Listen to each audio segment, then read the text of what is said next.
Hey you guys, welcome back to the channel. Today we're gonna do a tarot reading. A tarot reading for writers. And you know what that means? That means if you are stuck in your work in progress and you can't seem to find your way home, you've turned to the right channel. Because whatever these cards say, well, that's what we're gonna go with. It depends on what you might be writing as to whether this will be beneficial to you, but all in all, usually we have a lot of fun doing this. Sometimes the cards get ugly with me though. They don't want to cooperate, so. Well, I have fun doing this. I'll be right back.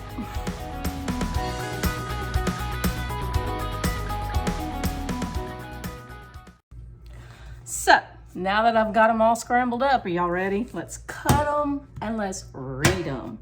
The first card is gonna be present. This is the general overall, what's going on in the present for your characters. And we have the Four of Swords. The Four of Swords. Let me get my big fat fingers out of the way. And there you go. The Four of Swords. This is the present. This is what's going on in the present. The next card is the Sun card, also known as the happiest card in the deck. And this is influences going on in their life right now. Apparently it's good news.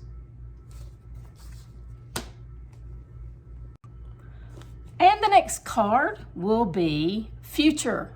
This is a card about the future. And it's the Death card. The Death card in their future. Wonder what that means.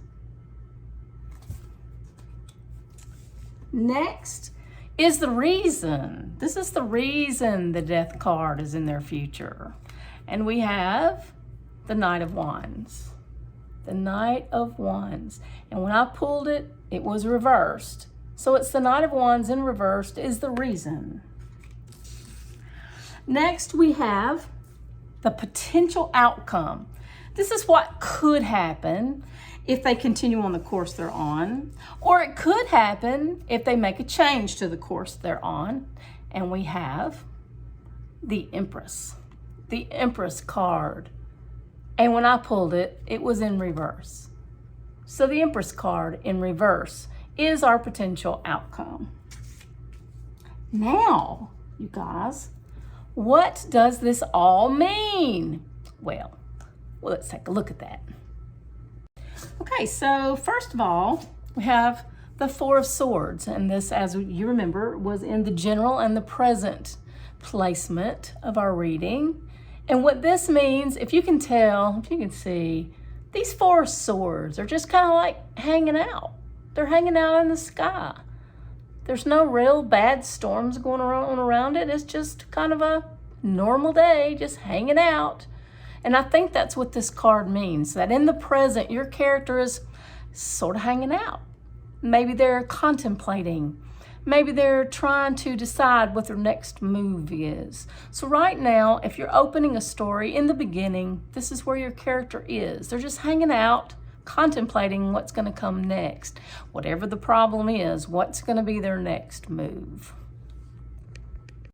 And as we also said, the Sun card was in the reading in the position of past influences. Something happened to them in the recent past that was a very good thing.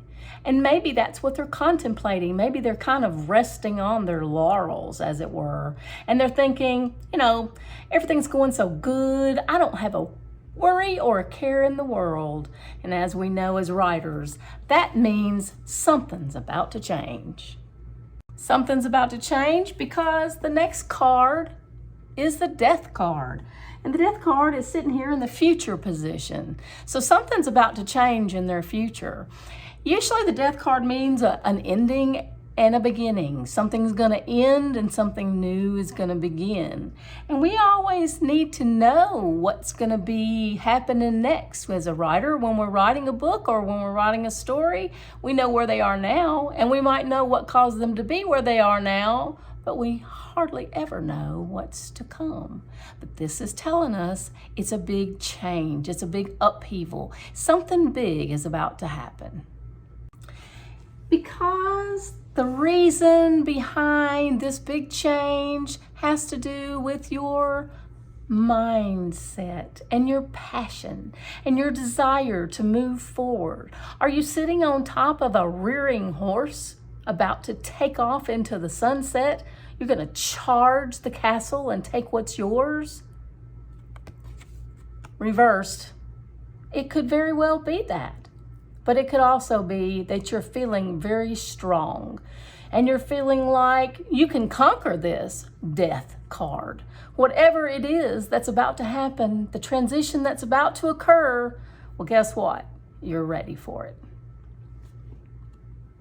You know, everything that the Empress stands for, which would be abundance and fertility and wonderful things, this card being reversed and also being in the potential outcome position leads me to believe that this character or this story that you're writing that has a kind of a da-dump beginning because they've had a lot of good luck, and this big change that's about to happen, and they're going to face it with a lot of passion, this card says they may have a setback. There may be a time when they really are not going to be successful unless they really work at it, unless they really think about it. Perhaps it's a business deal that's going to go awry if they're not putting forth all the effort that they need to. Or perhaps it's a romance that's not going to work out for them because there's something in their personality that's not very nurturing. They're not very kind. They're not very compassionate. Whatever it is, it's going to be big news to them because the Empress in reverse next to the Knight of Wands in reverse kind of leads me to believe that they're full of passion, but they're not full of compassion. Well, you guys, if that sounds like a story that you're writing right now, I hope you have great, fantastic luck with it. I'm always here to answer questions. Please do like and subscribe to the channel so that I can do more of these for you. Until next time, y'all, have fun.